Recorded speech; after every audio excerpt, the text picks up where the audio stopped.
Ladies and gentlemen, I cannot follow instructions. Jeff just told me to count down from 15 in my head, and we would start, but I actually counted up from 0 to 15. And you failed it miserably. I'm not going to lie. It was a complete failure on your part. Welcome to Kingdom of Honor. Complete failure. Welcome to Kingdom of Honor. I am your host, Zanman Shane Sabunia, along with my good buddy, co-host Jeff, and the Honorable Jeff, in fact. And we're trying something new tonight, so we're trying to be live on our YouTube channel at the same time. We're going live on LOP Radio on Spreaker.com for Lords of Pain. So, Jeff, tell them what our YouTube channel is in case they want to do it there. All kinds of exciting things. And to be honest, I'm not really sure if I figured it out yet, but I think it might be youtube.com/Kingdom of Honor. The live stream might be something a little bit different, but if you are listening to this either live or in, not live, do us a favor, hit the subscribe button.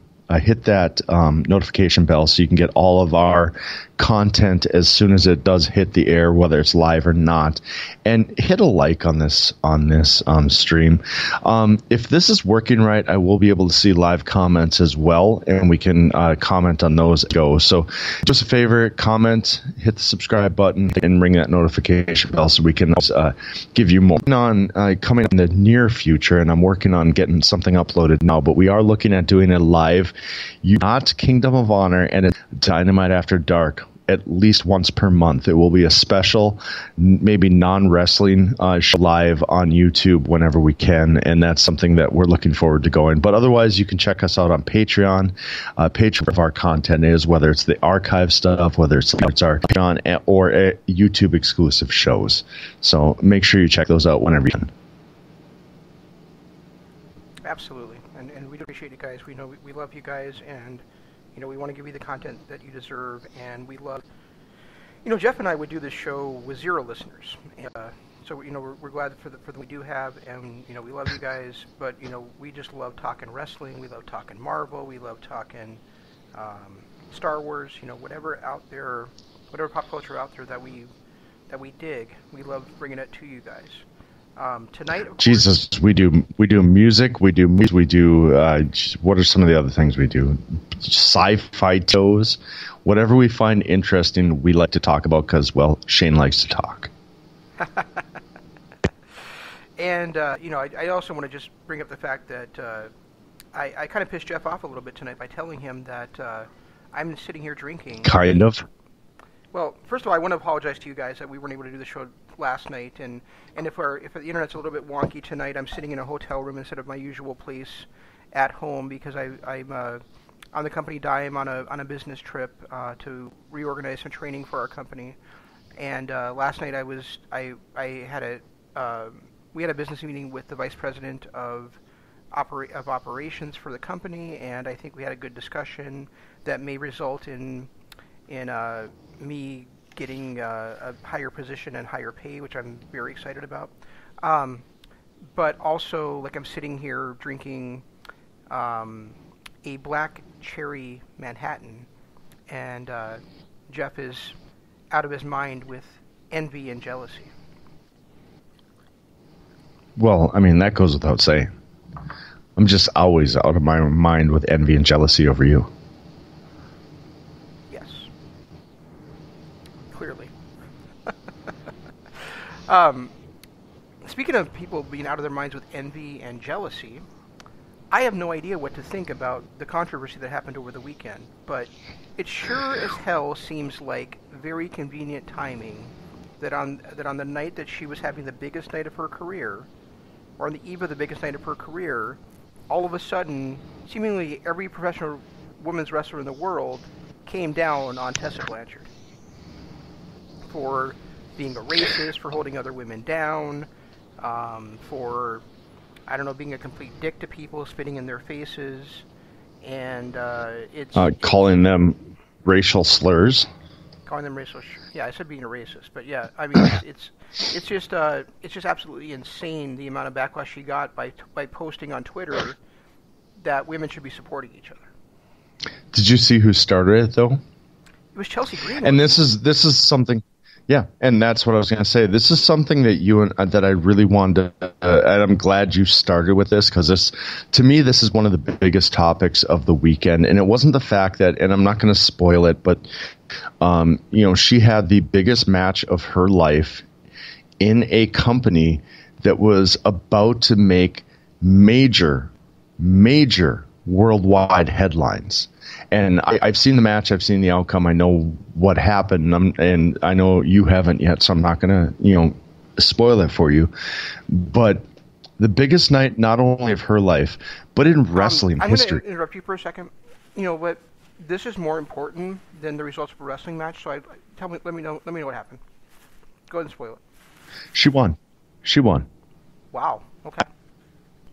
She ended up winning, and as far as from we talk about the wrestling and how that really factors into stuff. And from a wrestling angle and from a wrestling perspective, I feel like it was the wrong move. I think it was too early for her. I think that at this point, it's more of a gimmick. It's more of that Bray Wyatt, he's the hot guy, so let's throw the title on him type thing. But when you look at the landscape, she beat Impact's probably best performer. She did it against a guy who she has, a decent feud with, and she finally got her comeuppance against OVE. She is, from a wrestling, this is such a weird time, because this is something that will put Impact on the map. It's something that will, make them the talk of the town for the next few weeks. It's doing great things for Tessa Blanchard. It was done right from a wrestling perspective, from a normal storyline perspective. I just honestly wish they wouldn't have pulled the trigger yet. I wish they would have drawn it out maybe until their next pay-per-view. I think that they have in April. Is it April or May when their next pay-per-view is? I wish it would have been drawn out a little bit more, but I can't argue with the results, because there's so much riding on this. There's so much that comes out of this one moment that people are going to be talking about for decades, that it's hard for me to say it was the wrong time from a creative perspective. The battles she's had with Sammy and OVE, it's time for her to get her comeuppance. And had it been any other wrestler, this is, the third. This is her third match with Sammy, right? Her third one-on-one match, yeah. Yeah, so when you look at it that way, it was time for it to happen from a wrestling perspective. And the fact that, and I'm kind of going to go sideways here, the fact that this was done by WWE's own Chelsea Green really, really makes me wonder what the motivation behind her coming out this time and starting this whole little internet war was. That's a good point. I want to get back to what you were saying just for a second, and that is that storyline-wise, I really felt like coming into this match that, as much as we love Sammy, his time as champion was short because of the build-up to Tessa, because, she'd been on such a roll. She pinned Brian Cage to get this opportunity, for God's sake. Right. And she's had this war going on with not only Sammy, but the entire OVE for the last 6 months. So, or maybe it's 5, 5, 6, whatever. So basically, like, it had to happen to, as far as I was concerned. It either had to happen at this show, or it was going to take another year for it to be built back up to that level. From a wrestling timeline, this was perfect. It had to happen. Yep. And I just want to applaud Impact for having the guts to follow through on it after the controversy over the weekend. No, and if they believed it was a lot of smoke with no fire, which I kind of believe, then I think they made the right call. But also, it took a lot of balls for them to stick with that booking, knowing how much flack she was getting out on the internet and how much, I don't know how else to say it. She was getting people completely out, not in her corner and down on her and assuming that all this was true, I think, in a lot of cases. And I think, you've got to, for them to stick with what they were going to do and not shy away from the controversy an awesome move. Yeah, that is very true, and I hope they saw through it in the fact that it was started by Chelsea Green, which, if you think about, Chelsea Green was with Impact for a couple of years before she signed with NXT. She's now a developmental talent, so she's not one of their top-notch, main event. I don't even think she's been on NXT TV yet, has she? Not that I've seen. Not that I've seen, but I don't follow it either. So the fact that this was started by somebody kind of lowbrow in NXT is a good way for WWE to hide the fact that they were behind this. And I'm sorry, Vince. I'm sorry if this makes your feelings hurt, or Triple H, or anybody. It just seems like a lowbrow thing that we've known WWE to do in the past, to take the shine away from another company when they are on the verge of doing something monumental.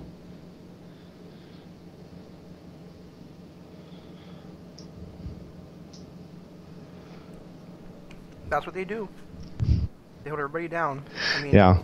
They even ran a show last night. They ran a show at the same time as All Out. They are doing everything they can to counter program. Same time is hard to kill. Right, but they also ran the same day as All Out as well. They're right. They're doing everything they can to counter program the other organizations out there. They ran the Evolve 10th anniversary show on the same day as Spider Fest. Yeah. They're doing. They counter program any other competition, and they can and this is just something else that could easily have been like, hey, watch our program. Don't spend $40 to watch Impact because they're going to put the title on a woman who hates other women. Right. And I kind of side with them in the business perspective because that is a smart business thing to do. But from a popularity perspective, I think eventually this they counter-programmed a charity show. And now they counter-programmed this by or not necessarily. I guess they didn't really counter-program it because UK happened much earlier in the day. But the fact that they came, and I think I should probably stop saying things now because there's no proof that this was them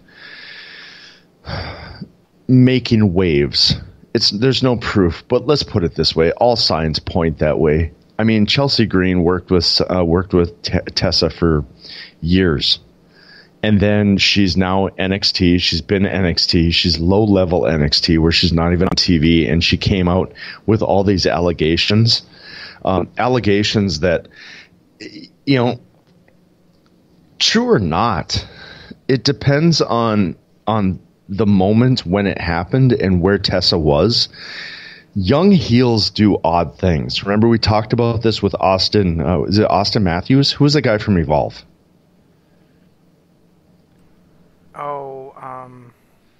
Austin Idol. No, not Austin Idol. I can't think of his name right now, but he's actually in NXT now. Regardless, we talked about it with him about how he took that cheap shot against his competitor, and I said at that point, that's what's that? I said, God, we suck at names. Well, we've never been good at them. Anyone that listens to this show for almost 4 years we've been doing it now knows that we are not good at this stuff. This is not a This is not a well-run, well-produced show. You are going to get screw-ups. It just happens. But we said it during that Evolve show that he took that low-brow shot against that guy's kids. And I said at the time, I felt like that was more of a rookie heel mistake. This guy is trying to get heat, and he's not thinking. He's going out there and just doing what he can to get that heat.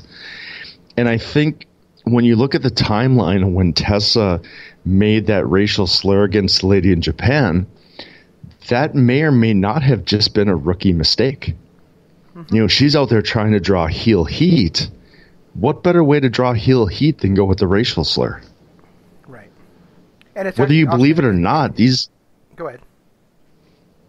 No, I'm sorry. Go ahead. No. Okay, so it's Austin... Nobody tweet us. It's Austin Theory, and it was the guy he was denigrating for about his kids was J.D. Drake. Okay, yeah, that's right. Somebody tweeted that? No, I looked it up. I just said nobody needs to tweet us that. I looked it up. Oh, okay. But yeah, and you're right. And it was an ill-timed move by Austin. But at the same time, to me, he's only been in the business a couple of years. He's out there trying to draw as much heel heat as he can, making that kind of, horrible comment in the heat of the moment is almost forgivable because of what he's trying to do as a performer. And I felt that same way when I found the timeline of this whole incident with Tessa Blanchard.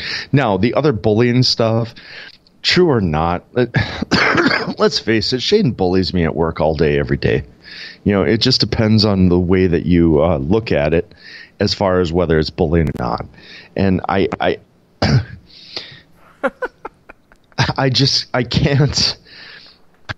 can't get down on her for that. I guess this is where I'm going with that. Yeah, and actually, no. Just to clarify, like for the theory stuff, we didn't think it was anything that he said that was like completely too personal and stuff in the ring. It was simply that, it was something that, as a storyline perspective, should have been something that J.D. Drake would have won the match because he had said something like that. Right. I mean, it was still probably a little off color. Maybe shouldn't have happened. But in all, it was more of a rookie mistake than it was something to get all upset about. Exactly. And I think the same thing. I agree with you. Like, I mean, Tessa in Japan, I mean, she's only, 23 years old now? So, I mean... Something like that, yeah. It's 22, 23, so, I mean, clearly a rookie mistake. Clearly when she was younger, she could have grown from it. And, who cares what a bunch of slants think anyway?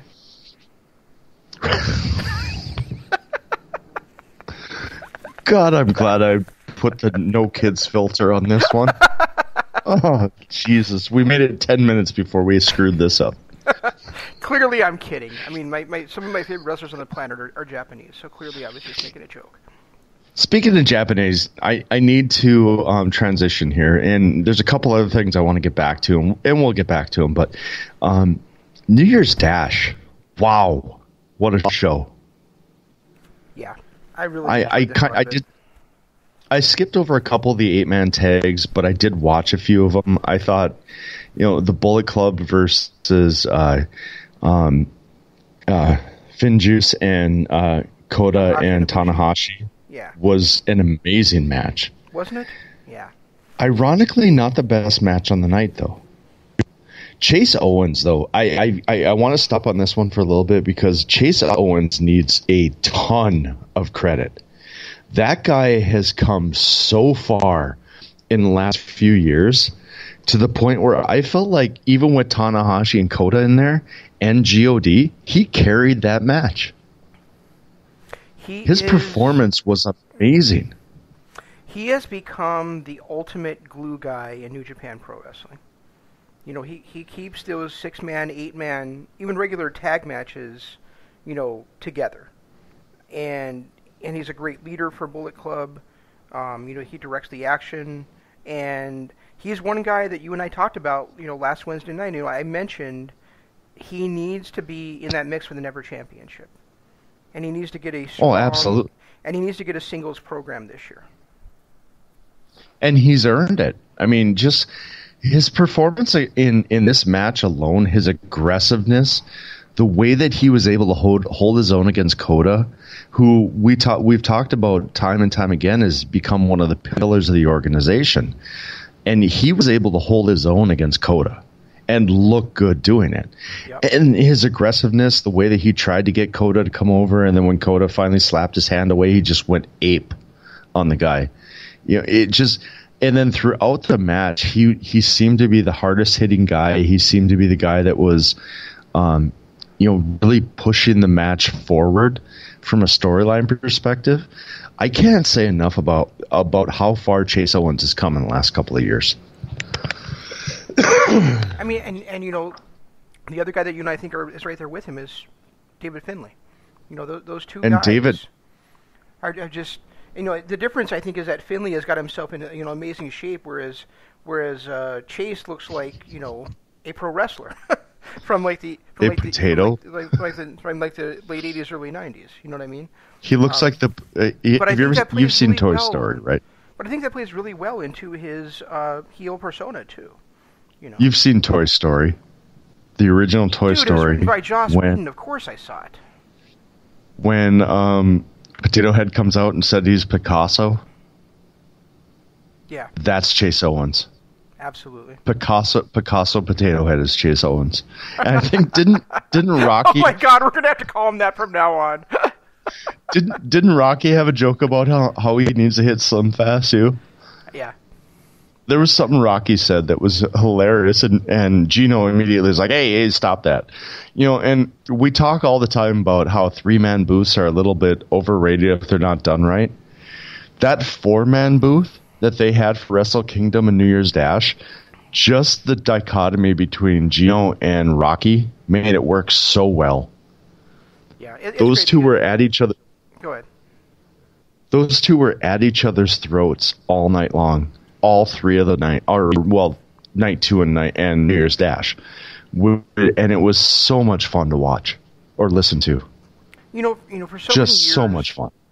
For so many years, another organization has tried to have this situation where they've got the straight play-by-play guy, and they've got the babyface color guy, and they've got the heel color guy, and nobody has ever pulled it off the way that New Japan does. No, they do such a great job of it. We heard it when Don Callis was there, trading back and forth with Rocky occasionally. Now Rocky is great with Gino Bambino, or Gino Gambino, whatever the hell his name is.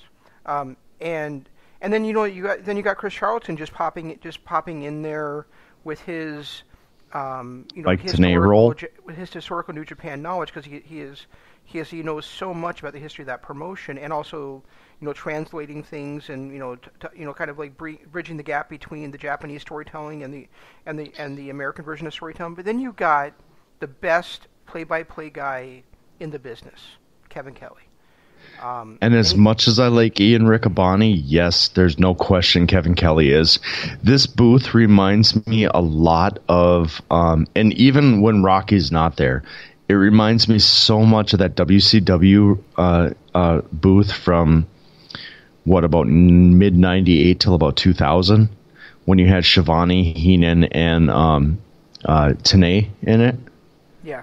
Such a great, you have that great color, but you have the great play-by-play guy, which is, people like to knock on Tony Schiavone for his outros of every show and the fact that he really didn't talk much about the match, but all in all, he was a great play-by-play guy. Bobby Heenan, I don't know that has ever been a better color guy in the business than Bobby Heenan, and then Mike Tenay was there for the knowledge, just those little, just those little tiny nuggets of knowledge that he put in there. And I think with Kevin Kelly, Chris Gambino, or Gino Gambino, and Chris, what's his last name? Charlton. I think they are the closest to that late 90s WCW announce team that there's been since that happened. Yeah, absolutely. I mean, and the great thing about Charlton is like you talked about, like Mike Tenay would kind of like, and he was kind of like that way for the Luchadors. He would tell us about like what they did in AAA and all that kind of stuff. And Charlton does that for New Japan for the young, how they were as young lions, what they did 10 years ago when there wasn't such a big United States following, and it wasn't so nationally known. And I think he's fantastic at it.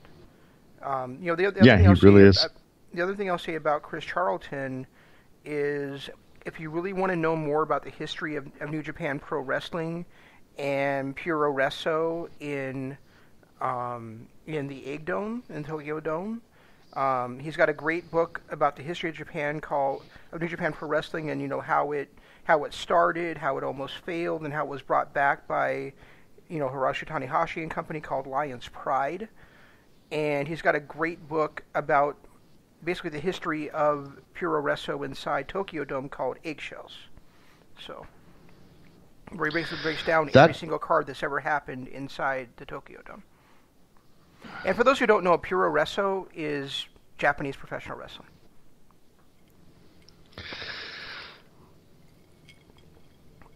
I didn't want to know that, but I'm okay with it. You didn't know that?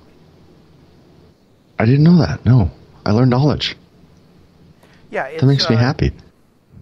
Yeah, I mean, it's a term that kind of comes from, and I guess you could look at it as a little bit racist, but basically, for the Japanese way that they would say, with the way that they pronounce American words, professional wrestling. It would come up as Puro Refo Professional, Puro Refo Resso Ringo, and so that's been shortened over the years to Puro Resso.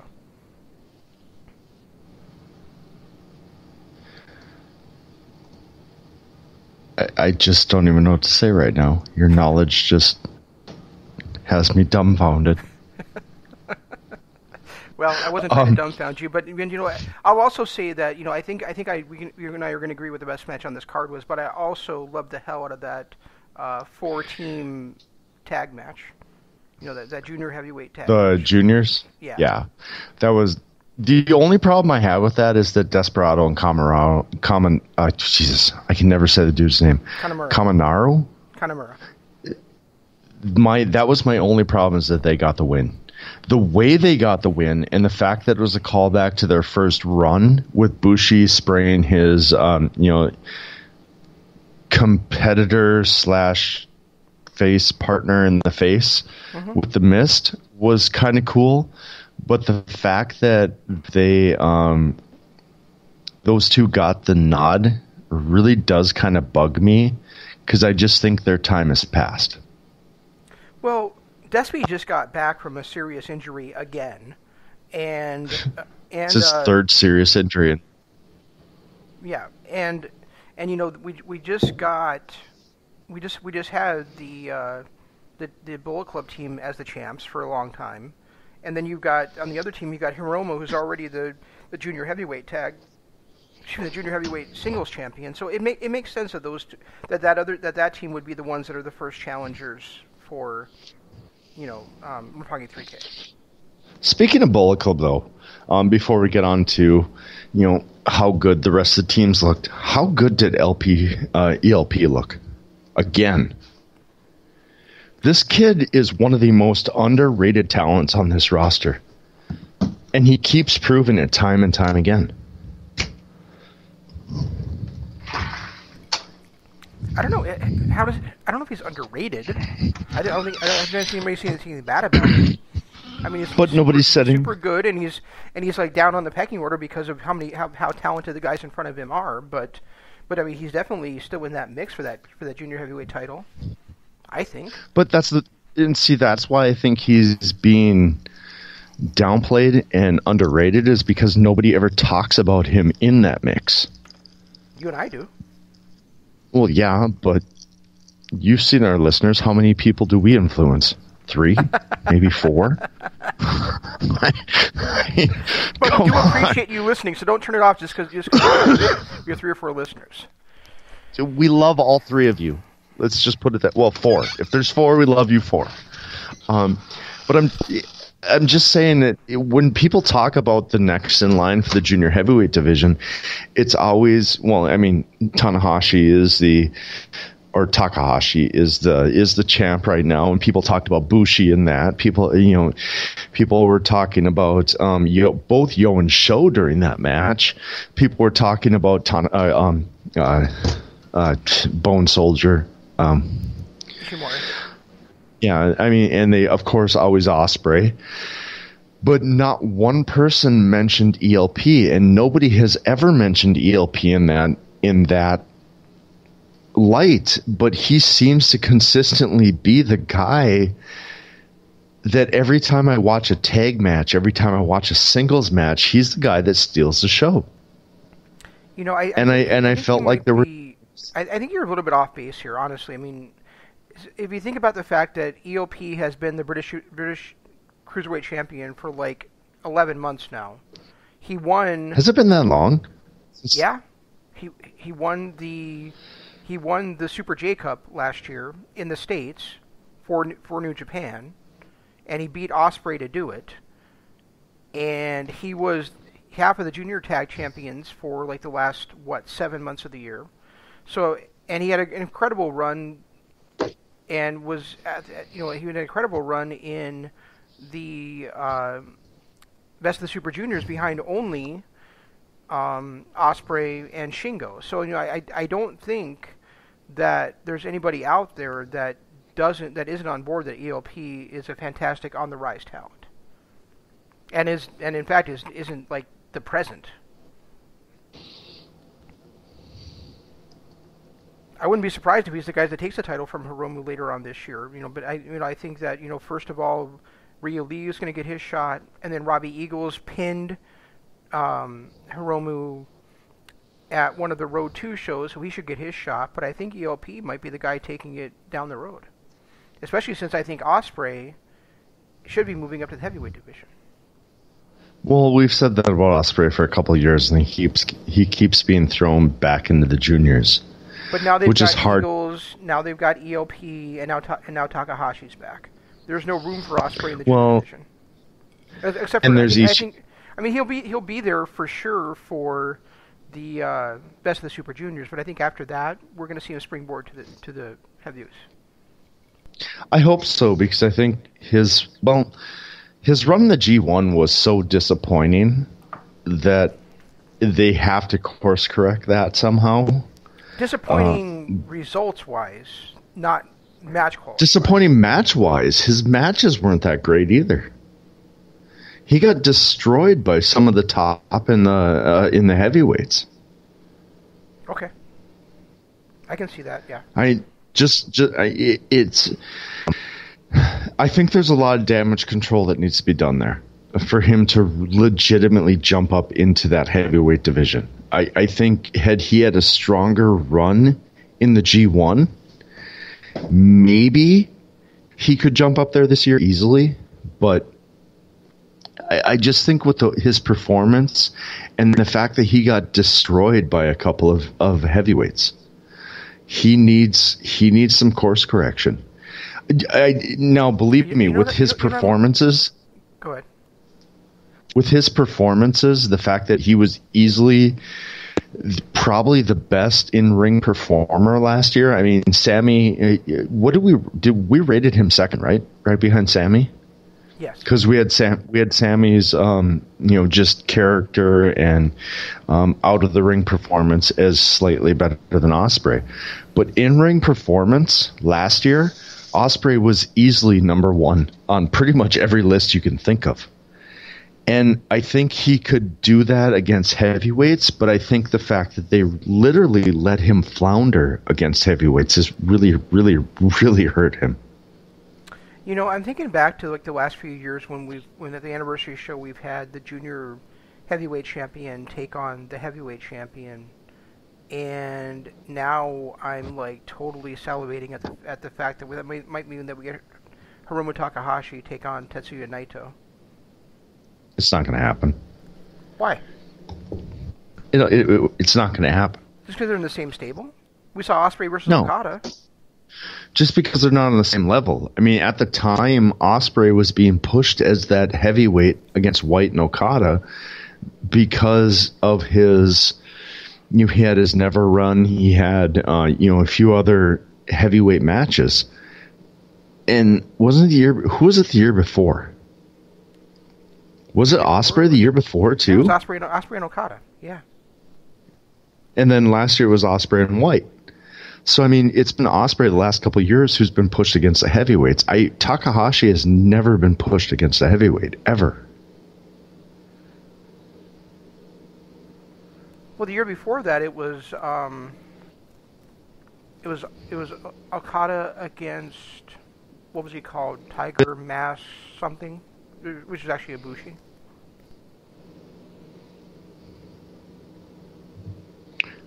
have no clue. I kind of took a year off of wrestling around then. Yeah, that was right before Shibata's accident. Incident, whatever you want to call it. Yeah, and I still have never watched that match. And I refuse to. I will never watch that match where Shibata got hurt, ever. I don't blame you. It's a fantastic match, but I don't blame you for not wanting to watch it. I know, because I know the outcome, and I know how it killed one of my favorite wrestlers. Well, it didn't kill, but it took the career of one of my favorite wrestlers. I will never watch that match, period. So, anyway, on to the what I felt, and I don't know if you agree, but probably the best tag match of the year. Which is hard because there were two. There was one in NXT UK that I thought was amazing. And then there was that junior heavyweight match on night 2 of Wrestle Kingdom. But I felt like the Kenta and White match against Naito and Sonata might be my tag team match of the year right now. Wait, you're being a straight man now, right? You're not serious. No, I am 100% serious. Because I thought Goto and Ishii taking on Evil and Shingo was just balls out amazing. Okay, to be honest, I haven't watched that one yet. I had to time consume. I went with the matches that I thought were going to be the best, and when I saw Goto in a match, I was like, eh. No, dude, that match is so hard hitting. It's incredible. All right, I'll have to watch that one. Honest to God, I haven't watched that one yet. But the match that the main event of that night, and I'll watch that one. We'll talk about it next week or maybe tomorrow on Dynamite, because Lord knows we can't keep a steady pace on anything. But I'll watch that match and I'll get back to you on it. But the whole Kenta Jay White thing from the start of the match where Kevin Kelly got insulted and they kind of said, you know what, I knew that nothing happens at Bullet Club without me knowing, and it's all for one for all. And then he kind of at the end of the match they did their little promos where he kind of gave Naito to Kenta and said, I'm going after you now, Sonata. And I thought the match itself was phenomenal. Just everything about it, the lead in, the follow, or the lead out, and the match itself was amazing. Absolutely amazing. Amazing character work, amazing wrestling. And it was amazing character work by all 4 guys. I thought it was really good, but I didn't think it was amazing. I mean, I didn't think it was great, amazing, anything like that. I think you really need to go back and watch the other one. All right, I'll have to watch the other one and see how they compare against each other. But I really, really love that match. Really love that match. I loved everything about it. And Jay White continues to show how great of a just in-ring performer he is. And not just in-ring, but he's great with wrestling. And he's great with character development. Everything about him right now is hitting top notch. Really, Kat? Seriously, leave my cords alone. You know, I'm watching, or I'm not watching, but I'm looking at the lineup for the New Beginning in the USA tour, starting on January 24th. And I don't know if you looked at these cards or not, Jeff, but looking at these cards, my 4-word,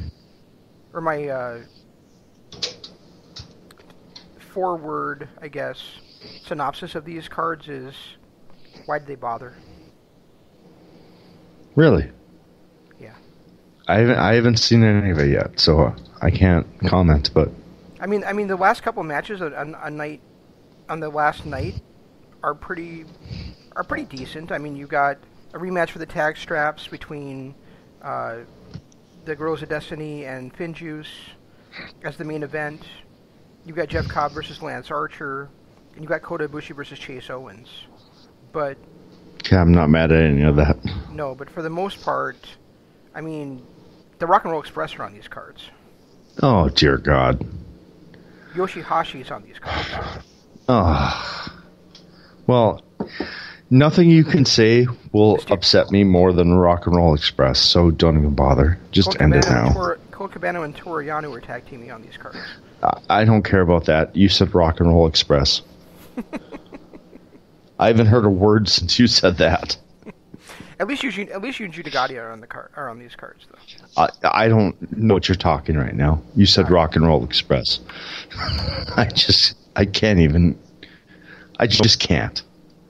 Yeah. And they really kind of screwed this up because they're doing the new beginning in the USA shows at the same time that they're starting the Road 2 shows for the actual new beginning, like in Sapporo, and then in and then of course they got the one in Osaka as usual, and they have one more. I can't think of what the other one is, but I mean really, they really mistimed this where they shouldn't have split the roster the way they did, in my opinion. I was all in on the new beginning until you said Rock and Roll Express, and I haven't heard a single word you've said since then. All right, we'll talk about it another day then. Thank God. So I guess that means yeah. I am super looking forward though to Sonata versus Jay White. That's a program that I really am excited for, and I kept saying it during that match. It's like it seems like it's time because Sonata really needs to make his mark to finally get up to upper echelon. And I think Jay White's the perfect opponent to do that too. Even if Jay White comes out of it winning the program, Sonata will benefit from it and get up into that upper echelon.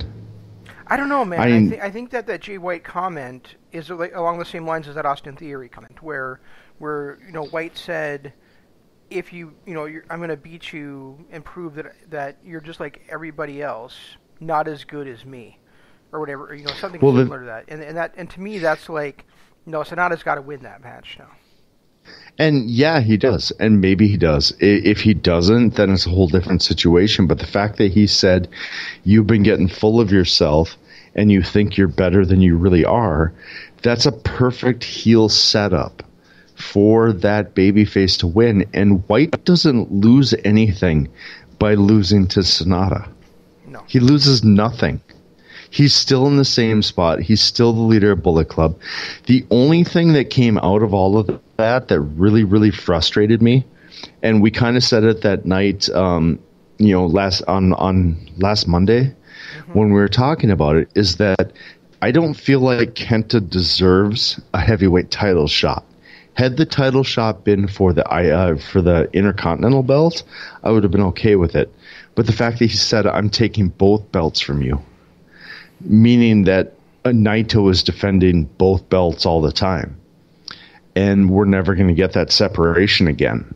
That kind of frustrated me to a point where I was like, okay, no.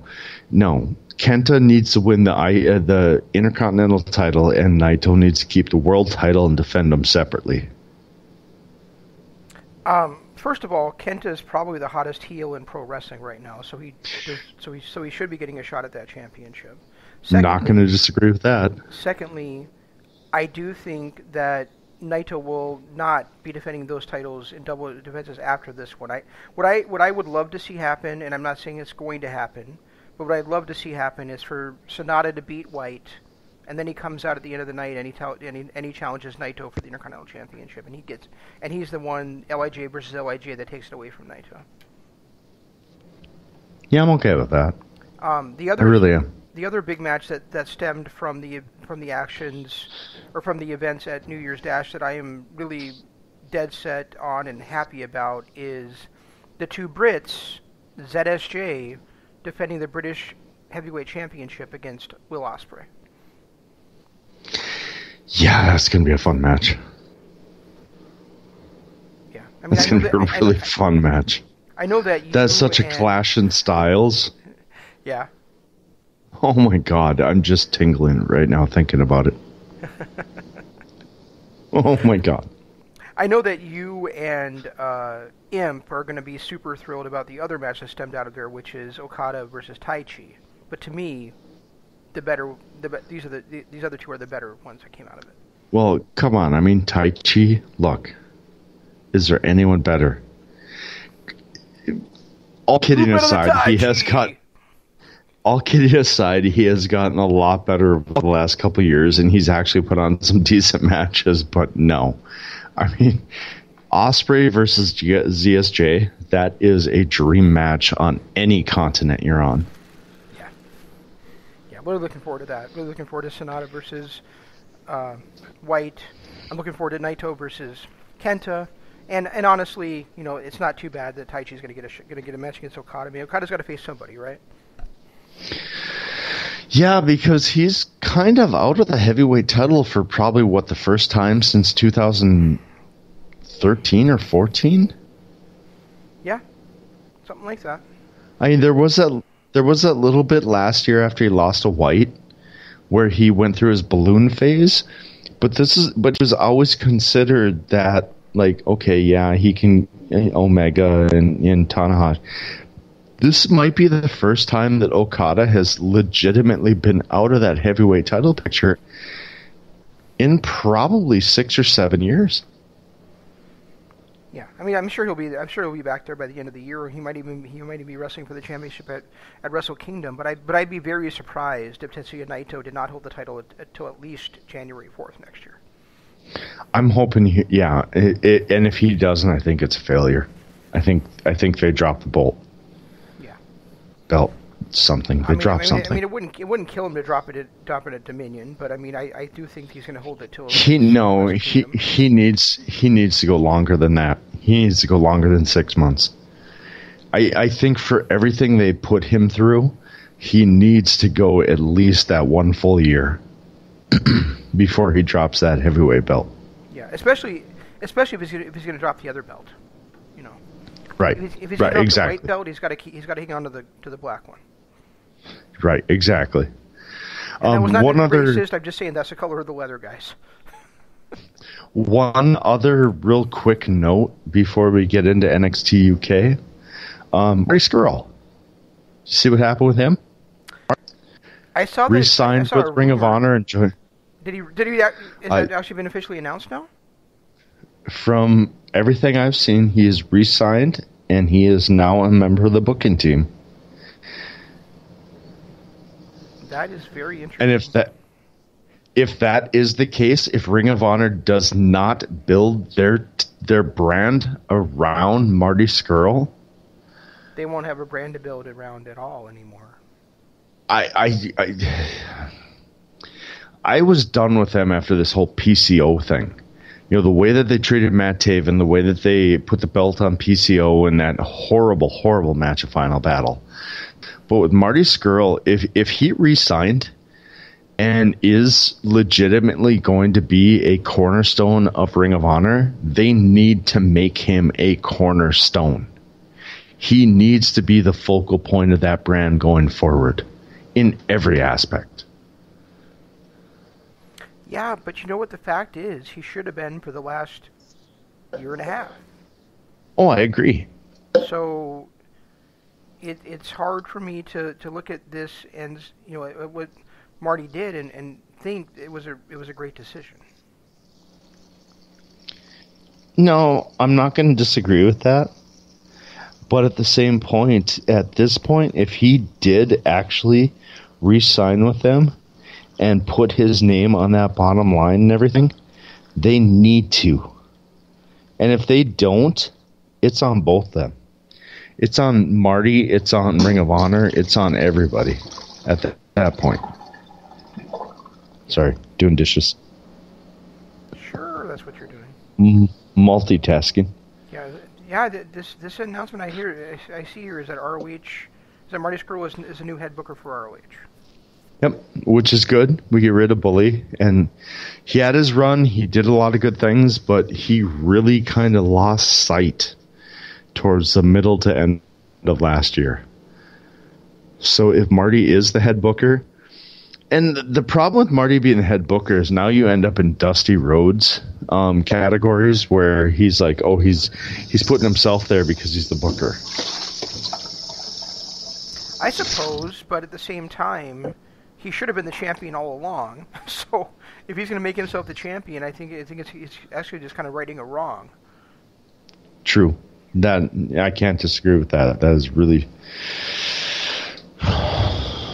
really true. But yeah, it looks like everything's pointing to him re-signing, which is not what I thought. I mean, he has all of his friends are in either AEW or NWA. The fact that he actually took charge and decided to stay with Ring of Honor is shocking. It is. But I was there at All In. And I was there when Cody Rhodes said, and I'm sorry, when Matt Jackson said, this pack of bandits is sticking together. And you know who wasn't in the ring at that time? Marty Scurll. Hangman Page was there, Kenny Omega was there, the Young Bucks were there, Brandy was there, Cody was there, but Marty was in the back. So, what Matt Jackson is still true. Those guys still stuck together. Marty's just always kind of been his own guy. We talked. You said 6 months ago that you would not be shocked if Marty did not sign with AEW because he's never wanted to work for a big wrestling promotion. He's always wanted to be an independent guy.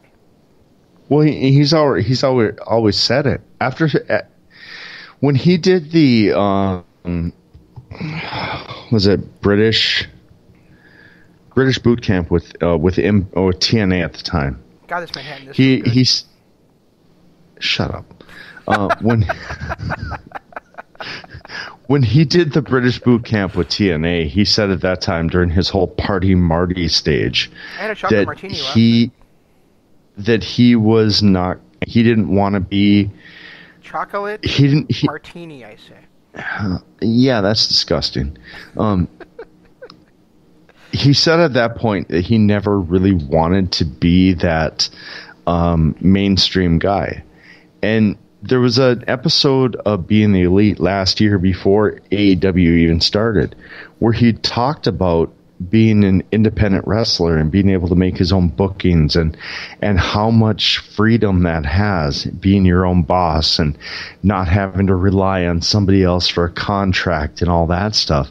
Sure. It kind of led to that point where it just seemed like he was not going to be that that corporate guy. And when AEW became that corporate entity, Marty became the kind of the odd man out because of everything he stood for years. Now, personally, I wish he had signed with AEW. I'd love to see him on weekly TV.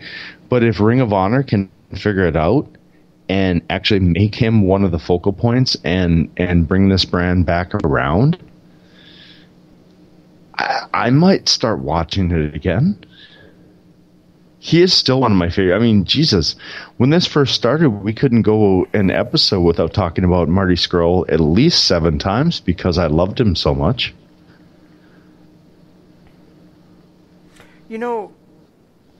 I'm very happy for Marty that he got this contract. I'm happy for Ring of Honor that they signed him, for the NWA for getting to use Marty, for the NJPW for still getting to use Marty, and for Marty in general as a person that he's getting this opportunity and this money. And we were thrilled for Matt Taven when he got paid in, October? Where he was getting triple what he was being offered by NXT. But doesn't it make you wonder what the fuck Sinclair was doing all these years when they let Adam Cole leave, and they let Kyle O'Reilly leave, and they let Samoa Joe go, and they didn't have Samoa Joe at the time, but, they let Roddy Strong leave, and they let Nigel go, and now they let Punishment Martinez go. Bryan Danielson left, and it's like they let Kevin Kelly go because they didn't want to pay him, for God's sake.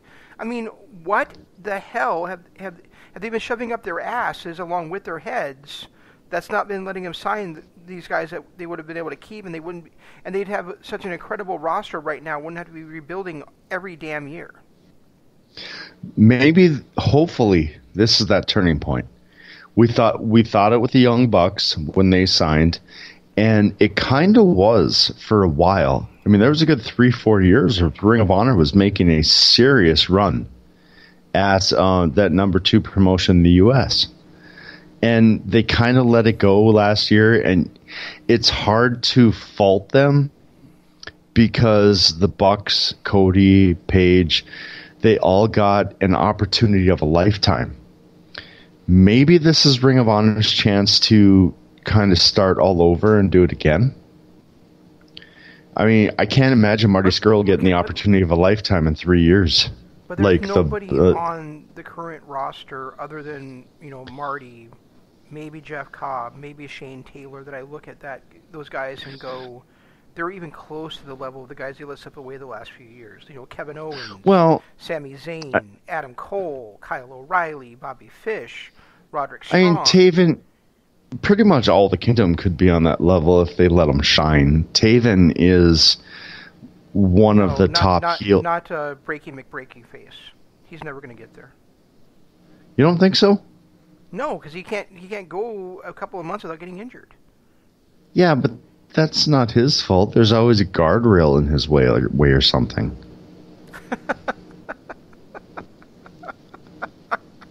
Come on, I like TK. I have to give him some love.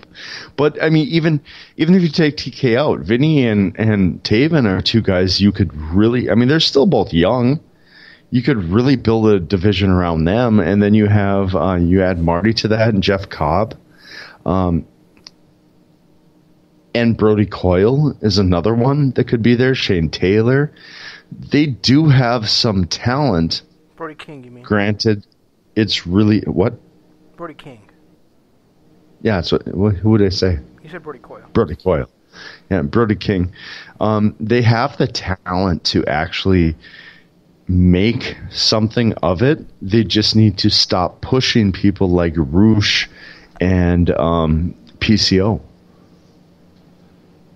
Can they do that? I don't know. I mean, Can they stop pushing the flavor of the month? I mean, I'm still of the opinion, and I probably always will be, that yeah, they're the greatest tag team in the history of the promotion, but Jay Briscoe and Mark Briscoe are going to be much more valuable with vertical booking than they are with horizontal booking. Jay Briscoe to me should be the Ric Flair of that promotion. And Mark Briscoe is damn good himself. He could easily be a staple in that mid-card. Or even battling his brother for the World Championship. We saw those guys kick each other's butt a couple of years ago on the Jericho Cruise, And right. That was a hell of a lot of fun. And I think Mark has value that has never been really exploited. No. It's always gone to Jay. And they've got enough tag teams in that division right now that they could easily put those guys, and maybe they don't want to be. I don't know. I mean, I don't know those guys. Maybe they want to be a tag team, and they're good at it. But I mean, I feel like they've done everything they possibly can in the tag division. They've had matches of the year. They're 11-time champions. They already had the storyline where they couldn't get the job done, and they came back and did it. They're magic in that division, but I think they can be magic other divisions too. Jay has already proven it, and I think Mark is an unproven commodity. And they're so young right now still. I mean, they started in 2002 when they were, 16 and 18? So now, 17 years later, they're right at that peak level we talked about on Wednesday night for guys. Yeah, that is true. And I think they both still have the talent. I don't know yet if they need to continue what they're doing, because I like what they're doing with the whole kind of almost tweener, love me or hate me type characters they have. But I think you're right. I think eventually they're both so talented that either one of them could be a staple of any of the divisions. I wouldn't be mad at Jay or Mark with the World Heavyweight title. No. To be honest with you. Not at all. And I would, and I think honestly, Mark versus Marty, like say Mark beats PCO for that championship, and then at Best in the World we got Mark versus Marty. That would be a hell of a fun match. Those two guys with their kind of insane personalities and their antics in the ring. I think those guys would be a great counterparts to each other. The one thing I want to see out of this is I want to see Marty back to being his villain. I don't want to see him as being what he's been over the last 3-4 months. I don't think that character has fit him well. I want to see him back to being the medicine mask wearing villain that he has been for years, that made him one of the best in the world. Yeah, and I mean, let's skip Gordon. Flip Gordon, sorry. Let Flip Gordon take over Villain Enterprises. Let Marty be Marty. Yeah, exactly. I think once Marty became the CEO of Villain Enterprises, he had a good 2 or 3 month run where he was still himself, but then he became something completely different. He needs to go back to being Marty. Yeah, and thank goodness they dropped those belts this past weekend. I didn't know that. Spoiler. Now I'm never going to watch it. Oh, wait. I wasn't going to anyway. Yeah, Flamito, Bandito, and somebody else beat them for the 6-man straps this weekend at Center Stage. Whatever. But I mean, that frees up. Really don't care. No, not really, except for that it frees up Marty from having to be one of those champions. That's true. That is true. And it makes sense that their world champion wouldn't also be part of the 6-man champions. Very true. So we are now well over an hour, which was, yeah, I know. We still haven't gotten it. I mean, the Tessa thing cropped up over the weekend. This Marty thing cropped up over the weekend. So. Yep, and there was, and we hadn't discussed really New Year's Dash. So, one last thing before. I mean, we're an hour and 2 minutes in right now. Not much I really care to talk about NXT UK. I felt like the only real notable matches were Tyler Bate versus Jordan Devlin, which match of the year. It's a match of the year contender. I thought that match was one of the best I've seen in a very long time. See, and then that's one for me where I can't help feeling that the wrong guy won, and when the wrong guy wins, it takes away half a star from me. I won't disagree with that. I think Jordan Devlin should have won that. But, man, that was some of the hardest hitting I've seen outside of Japan in a very long time. That's true. And then you followed that up with that tag match, which I thought was amazing. And that one I actually felt like the right guys won it, with Gallus winning that one. And then that heavyweight title match, which was probably the first time I've physically felt pain sitting on my couch watching a match since Shibata versus Ishii. Oh, I thought you were going to say since Dunn versus Coffey last year. No. Dunn versus Coffey was great, and I still think better than this, but this one hurt. There were some of the things these two did to each other that literally hurt me on my couch. I felt the same way about this one. Like, I felt like, it was a great match, but, Joe Coffey last year barely lost to Pete Dunne. And now this year he barely loses to Walter. And I thought, and that interference in that match drove me nuts. Oh yeah. Not only should Walter not require any help to beat anybody, but secondly, it just tarnished that match completely. Not the running at the end, and I want to make it clear, not Undisputed Era attacking at the end. I'm talking about when I can't even think of their names, but when those two guys came in and Wolf and Alexander Wolf and was it Bittner? No, I can't think of his name. But that part really actually irritated me. Because when they went for their move against Joe Coffey to incapacitate him, Eichner actually hit Wolf and not Joe Coffey, yet Joe Coffey still sold that knee injury like it was the worst thing that's ever happened to him and lost the match. That annoyed me a lot. Yeah. It was awful, I thought. Everything else, I mean, the rest of that match was great. You know, I loved, like you said, it was super hard hitting and it did feel painful, but at the same time, Joe Coffey, when he did that dive, that interference like just totally ruined it for me. Well, and then you had Joe Coffey, Walter, who needed the interference at the end to win, but yet he still felt strong enough to take on all 4 members of the Undisputed Era. Also, he almost fell off the top rope, which made me laugh. Well, yeah, that too. But no, when you're looking at the match stealing performance of this night, I mean, it has to be Tyler Bate versus Jordan Devlin. Yeah, I agree with you. Jordan Devlin probably should have won that match, but man, those two beat the shit out of each other. They did. There were when they got in that punch exchange in the middle of the match. I've talked about before about how that ooh and ah exchange in the middle of every match is so annoying, but the way these two did it was perfection. They were landing straight closed fist punches that just were devastating. And yeah, wrestling punches, but whatever. Who cares? Yeah, it was. I know. I honestly, I enjoyed the women's match too, but you know.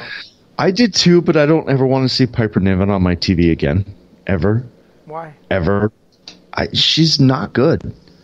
She needs a lot more seasoning. She needs to not try to be the athletic women type wrestler that she was trying to be. It did feel like she was Senton Girl, didn't it? Yeah. She was trying too hard to do the high-flying athletic moves that Toni Storm and Kaylee Ray were doing. And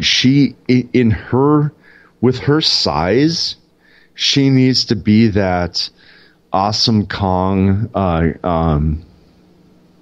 Nyla Rose type wrestler, and not so much trying to keep up with the high-flying people. Right. I agree. That was my only negative about that match. I thought Toni Storm was astonishing. I thought she was just absolutely amazing in this match. I thought she might have. This match had it not been for Piper Niven, I felt like the other two put on a match of the night match. I really did. And Toni Storm has improved so much over the last year. It's incredible. Right. She's gotten really, really good. And as much as I'm not a fan of Kaylee Ray, I felt like she really shone this match too. Just her character development, the way that she kind of stood on the outside, sneering at everybody and not really getting involved. I thought she did a great, great job too. But I cannot take away from that. No matter where we go from this, that Tyler Bate versus Jordan Devlin match is easily in my top 5 matches of the year right now. Easily. On January 14th. Exactly. And this is going to be harder than last year. I mean, last year we had some great matches in those first couple of weeks, but nothing like this year. Yeah. I mean, you've got we both have Ospreay and Takahashi. Oh, absolutely. We both have Jordan Devlin versus Tyler Bate. Although again, for me, it's it loses half a star for who won. We both have, and then we both have a Naito match. We both have an Okada match. You have Okada Ibushi. I have Okada Naito. Right. And I'm not going to argue either way. It's just the match quality has been. And actually, honestly, I've got Ibushi White too. That was great. Yeah, that was great too. And Naito Ibushi or Naito White again was, as usual, a great match. We also have that Cody Allen the Darby Allen Cody match.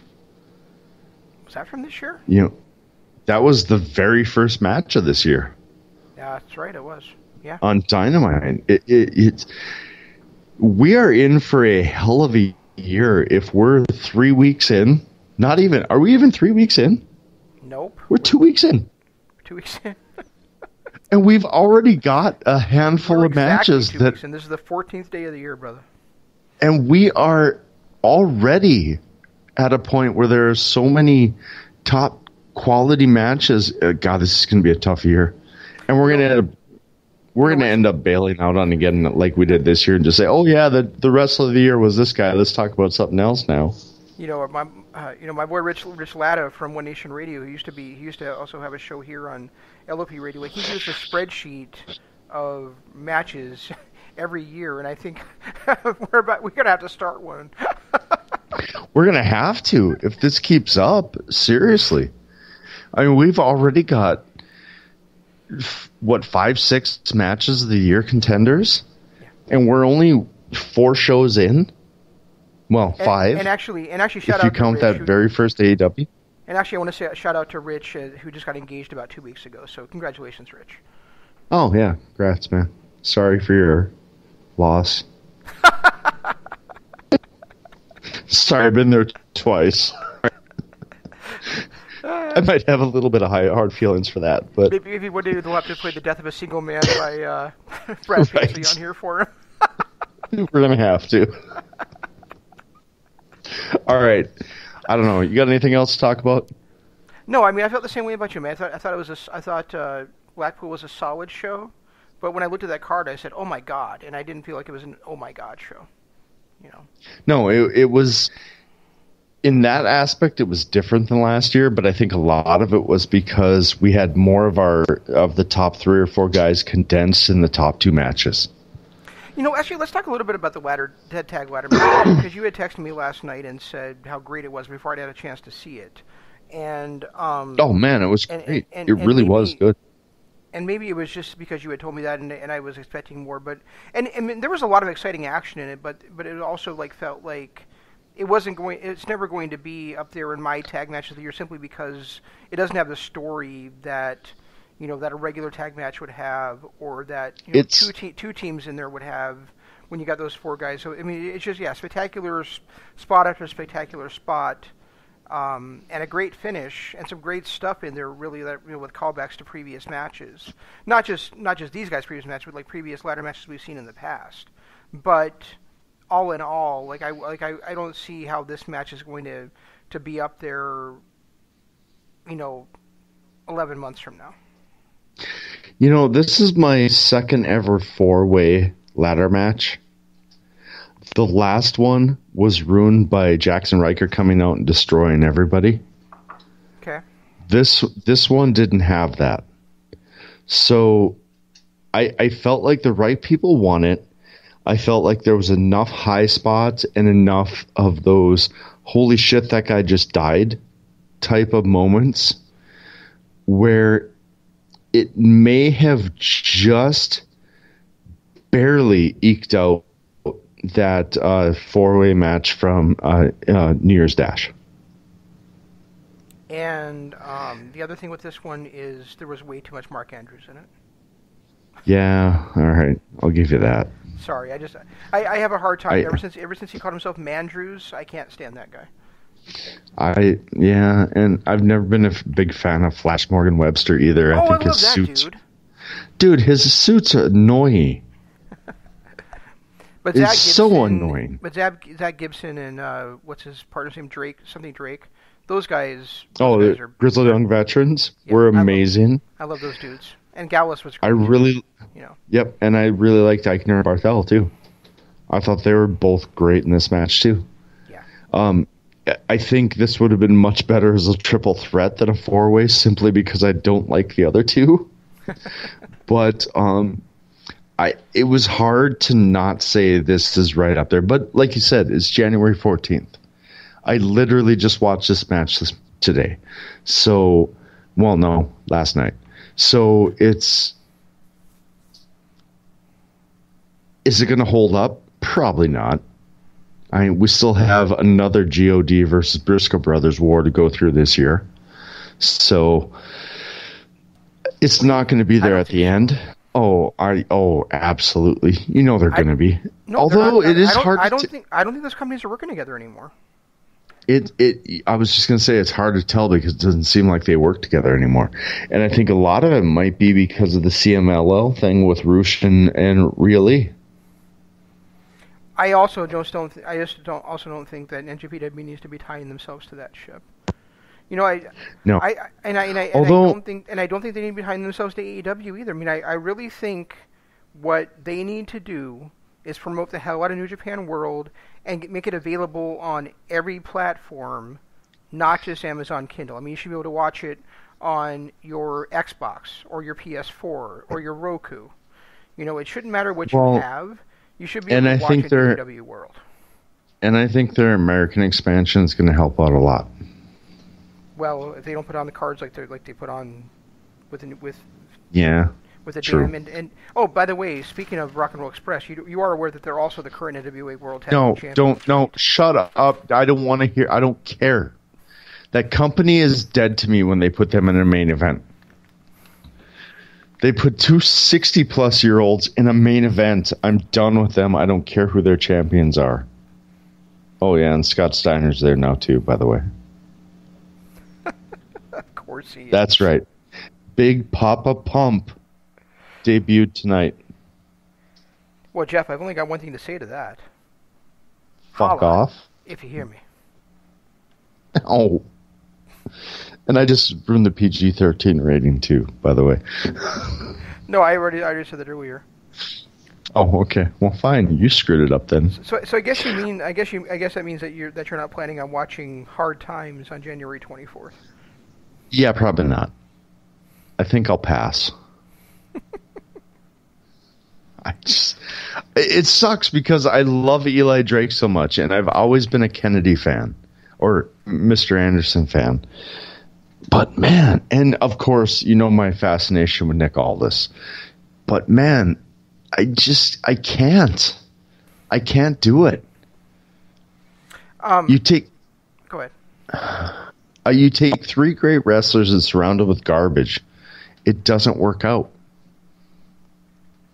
It does not. The other thing I wanted to say, I guess about, I should, just backtracking to NXT TakeOver Blackpool is, I absolutely loathe the decision by WWE to move the takeovers to Sundays. You know, I loved them being on Saturdays. You know, I love the fact that I can like kick back and relax on a Saturday and watch it, or I can like time delay it and watch it like Sunday morning while my wife is still sleeping, right. or she can get up and she can like while I'm watching it, she can do her diamond painting or whatever. You know, if it's on a Sunday night, you know, I have to work Monday morning. We have a show on Monday. It really kind of screws everything up for us. And you know, I realize that Sunday is like the traditional pay-per-view day, but it's been kind of changing. It changed with NXT TakeOver. It changed with AEW. It changed with the NWA. It changed with MLW. You know, New Japan does their shows whenever they set a date for them. Whenever they like to. They just don't care. And now to move it's Tuesday night. Let's do it to Sundays. It doesn't feel like, you know. I'm sure they did it to make it feel like, you know, we're a big brand now, like Raw or SmackDown. But really, to me, it just bush league to do that. Technically, I'm not going to say that because it was UK. So it was actually like 10 a.m. on a Sunday. That's true, but if you look at the upcoming one for Phoenix, that's also on a Sunday. And no, it's not. Phoenix is scheduled on a Sunday. That's when Worlds Collide, isn't it? No, Worlds Collide is the day before the Royal Rumble. But it's 25th, TakeOver Phoenix is in February. All right, you know what? Go fuck them then. I ain't watching it. I don't do Sunday pay-per-views anymore. I'm just looking at the date to make sure I'm correct about that, but I'm pretty sure what I saw is that they're going to all be on Sundays from now on. God, I hope not. I hope not. I loved it on that Saturday before the big WWF pay-per-views or WWE pay-per-views. Oh, TakeOver Portland. Actually, Phoenix was last year. So, TakeOver Portland is on February 16th. They still do stuff in Portland?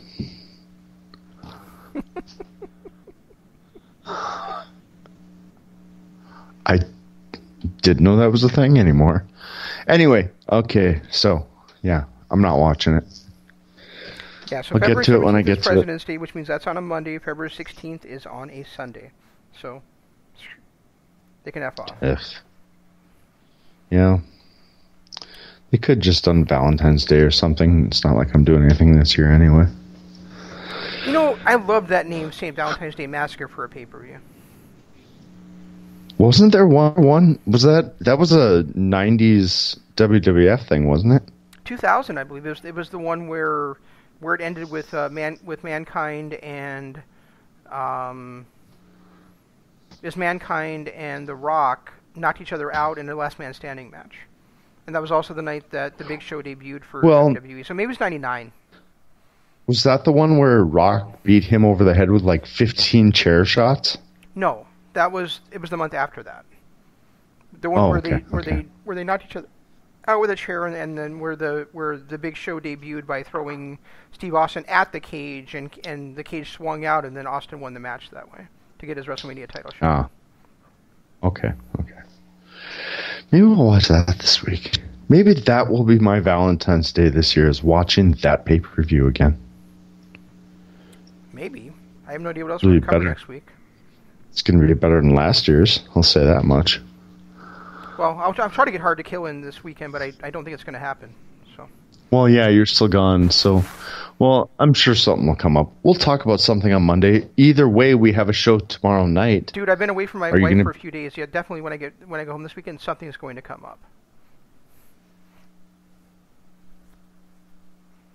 I may be sick to my stomach now. Are we doing a show tomorrow? Are we doing a show tomorrow? Or do you have to hobnob with bigwigs again? You know, tomorrow after work, I get done work at 4:30. We're going to go to the Cheesecake Factory for supper. But I should be back here in time to watch Dynamite and then cover it with you at 9 o'clock. All right. So we'll play it by ear, but that's the goal. Yeah. I don't you love all these humble brags I'm doing? Yeah. All right, guys, tune in tomorrow. I'm going to try to do it live again tomorrow. We'll see what happens. Hopefully tonight's worked.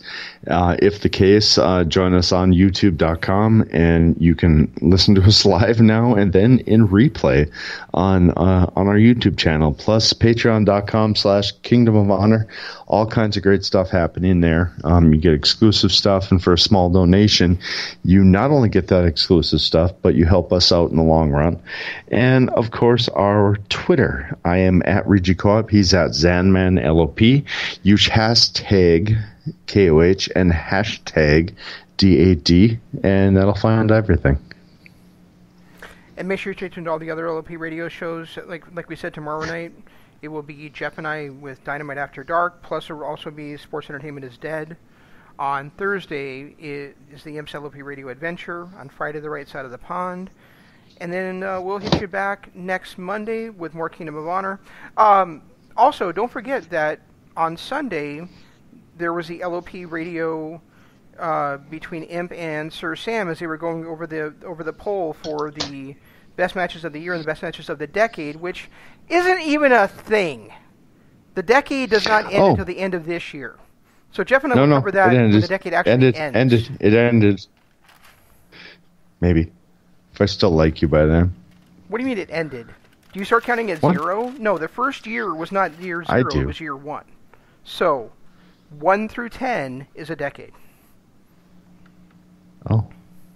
Oh, speaking of which, and that just brought this up. I still want to, and we're going to coordinate this with Imp and hopefully some other LOP guys. We want to set up a March Madness type bracket to crown the greatest champion. Not just world champion, not just IC champion, not just tag champions, but the greatest champion of all time. Split them up into 4 different categories and see who's the best of all time. How's that work for you? And then we'll tell you why it's Chris Jericho. Nah, you think Chris Jericho? Well, how can he be the GOAT and not the greatest world champion of all time? Because Shawn Michaels is out there. And not the greatest world champion, the greatest champion. You got Bret Hart, who stakes a claim. Yeah. I could think of so many others. I'm tired right now. I don't want to. And with Stay tuned. That's coming soon. That's all we've got. We'll try to do better next time. This is Shane saying long days, pleasant nights. And Jeff saying... Goodbye.